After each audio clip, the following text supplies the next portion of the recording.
అనుకున్నది ఒకటి అయ్యింది ఒకటి అన్నట్టుగా జరిగింది మా న్యూ ఇయర్ ప్లాన్ అయితే. యాక్చువల్గా ప్లాన్ వేరు, అక్కడ జరిగిందే వేరు. దేనికైనా సరే రాసి పెట్టి ఉండాలి అని అంటారు కదా, ఇంచుమించు అదే జరిగింది మాకు. మేము నెక్సెస్ మాల్కి అయితే మూవీకి వచ్చినాము. మేము ముగ్గురం కలిసి అయితే 1.5 year తర్వాత బయటకు వచ్చినాము. మేము ముగ్గురం ఒక్క దగ్గర ఉంటే గాంధీ గారి 3 కోతుల్లాగా చెడు వినకు, చెడు మాట్లాడకు, చెడు చూడకన్నట్టు దానికి క్వైట్ ఆపోజిట్గానే ఉంటాం మేము. ఏదైతే వద్దో అదే చేస్తాము. సిచ్యువేషన్ ఏదైనా సరే మేము మాత్రం మా కన్వీనియంట్ తగ్గట్టుగా దాన్ని వాడుకుంటాము. మేము ముగ్గురం ఒక్క దగ్గర ఉన్నామంటే నవ్వుల పండగే ఇంకా మాకు. అట్లుంటుందన్నమాట మా బాండింగ్. నెక్సెస్ మాల్లో పిల్లల కోసం గేమ్స్ అయితే చాలా బాగున్నాయి. ఎవరైనా ఇంట్రెస్ట్ ఉంటే వెళ్ళొచ్చు. మేము వెళ్ళిన మూవీ అయితే శంబాల. థియేటర్లో కూడా మేము ఆపకుండా ఒకటే నవ్వుకోవడం, కామెడీ చేసుకోవడమే సరిపోయింది.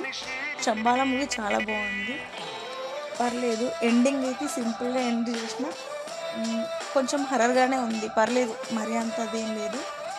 అక్కడైతే అసలు మామ హైదరాబాద్లో ఉండాలంటే డబ్బులు ఉండేదే లైఫ్. మన మిడిల్ క్లాస్ వాళ్ళకి చూడడానికి తప్ప దేనికి వణికిరాము అసలు. అదే ఉన్న వాళ్ళైతే మంచిగా ఎంజాయ్ చేస్తారబ్బా. అట్లా ఉంటుంది హైదరాబాద్ లైఫ్. ఇంకా మేమైతే సినిమా అయిపోయింది కదా వెళ్ళిపోదామని చెప్పేసి అనుకున్నాము.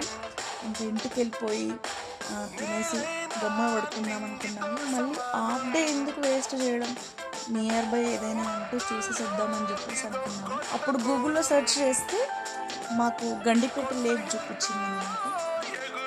ఆ లేక్ చూడడానికి రివ్యూ ఫొటోస్ చూస్తేనేమో చాలా బాగుంది. సరే, రివ్యూ ఫొటోస్ చూసి ఒక డిసైడ్ అయిపోయాం అనమాట, బాగుంది వెళ్దామని చెప్పేసి అనుకున్నాము. ఇంకా బయలుదేరినాం అనమాట. మేము గండిపేట వెళ్ళిపోదామని చెప్పేసి బయలుదేరినాము. చలో గండిపేట అనుకుంటూ ఆటో బుక్ చేసుకున్నాము. ఆటో వల్ల నిజం చెప్పాలంటే ఇలా ఓలా క్యాబ్ వల్ల,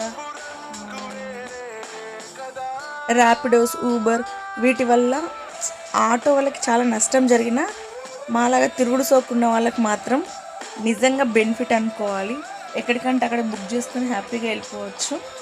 మేమైతే గండిపేట చేరుకున్నాము. చూడ్డానికి ఇది ఒక పార్క్ లాగా ఉన్న ఎన్ని కార్లు ఉన్నాయో చూడండి మీరే. ఫుల్ రష్ అయితే ఉంది. నాకు అర్థం కాని విషయం ఏంటంటే అక్కడ చూడ్డానికి ఫోటోలో చూసినట్టు అంత పెద్ద ఏం లేదు. అది జస్ట్ పిల్లలకి ప్లే గ్రౌండ్ లాగా యూజ్ అవుతుంది, బాగా ఆడుకోవడానికి చిన్నపిల్లలకి అంతే. చెప్పాలంటే పెద్దగా చూడ్డానికి అసలు అక్కడ ఏమీ లేవు, చెరువు తప్ప. ఆ చెరువు పక్కన పూల చెట్లు, చిన్న పార్క్ మాదిరిగా ఉంది అంతే. నైట్ టైంలో లైట్స్ వస్తాయి, లైటింగ్స్ పెట్టేసి కొంచెం షో అది బాగుంది అంతే తప్ప ఇంకేమీ లేదు. నువ్వు పార్క్ మొత్తం తిరిగినా నీకు తాగడానికి మాత్రం చుక్క నీరు దొరకదు. చుట్టూ చెరువు ఉన్నా కానీ ఎక్కడా నల్లలు పెట్టలేరు డ్రింకింగ్ వాటర్ కోసం. టాయిలెట్స్ కూడా పే అండ్ యూజ్ అని చెప్పేసి రాసిస్తున్నారు. అట్లుందనమాట అక్కడ సర్వీస్. కానీ కుప్పలు జనాలు ఎందుకు వచ్చినారు నాకైతే అర్థం కాలేదు. సరేలే, పోయినందుకు ఇంకా తప్పుతుందా అని చెప్పేసి ఫొటోస్ వీడియోస్ తీసుకుంటూ మేము కూడా కొంచెం అందరినీ చూసుకుంటూ ఎంజాయ్ చేసినాం అన్నమాట. నిజానికి చెప్పాలంటే అక్కడికి వెళ్ళినందుకు ఆటో ఛార్జ్ బొక్క అనిపించింది నాకు, to be frank. Day waste అయిపోయింది. హాఫ్ డే ఇంటికి వెళ్ళి తిని పడుకున్నా ఇంత రెస్ట్ అయినా దొరికేదేమో, అట్లా ఎందుకు అనిపించింది, అనవసరంగా వచ్చినాము అనే ఒక ఫీలింగ్ అయితే, ఇన్నర్ ఫీలింగ్ అయితే మా ముగ్గురికి అదే ఉంది. ఇక చీకటి పడుతుందని చెప్పేసి ఇంటికైతే బయలుదేరిపోయినాము మేము.